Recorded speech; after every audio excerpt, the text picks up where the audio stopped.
बनी बनी बोलिली कोयलिया तो बोलत सुहावन।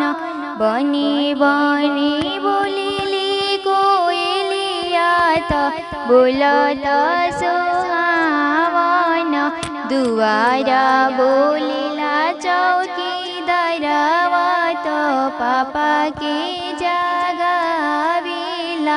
दुआरा बोलिला चौकीदारवा तो पापा के जगावेला। पापा जी उठले धन लेले अवरु दहेज लेले। पापा जी उठले धन लेले अवरु दहेज लेले। आमा जी उठली खोइचवा लेले अब बेटी पराया भइली। आमा जी उठली खोइचवा लेले अब बेटी पराया भइली। चाचा जी उठले धन लेले अवरु दहेज लेले। चाचा जी उठले धन लेले अवरु दहेज लेले। चाची जी उठली खोइचवा लेले अब बेटी पराया भइली। चाची जी उठली खोइचवा लेले अब बेटी पराया भइली। भैया जी उठले धन लेले अवरु दहेज लेले।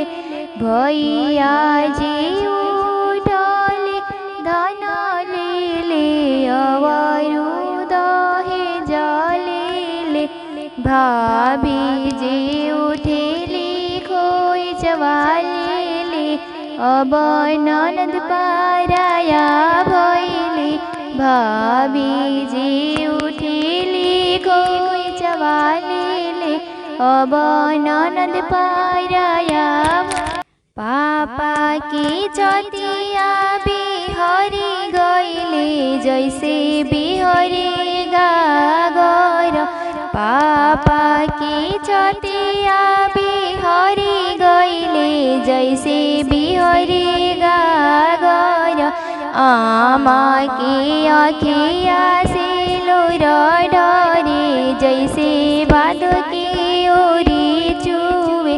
चाची की आँखिया से लोर ढरे जैसे भादो की ओरी चुए। भाभी की आँखिया से लोर ढरे जैसे भादो की ओरी चुए।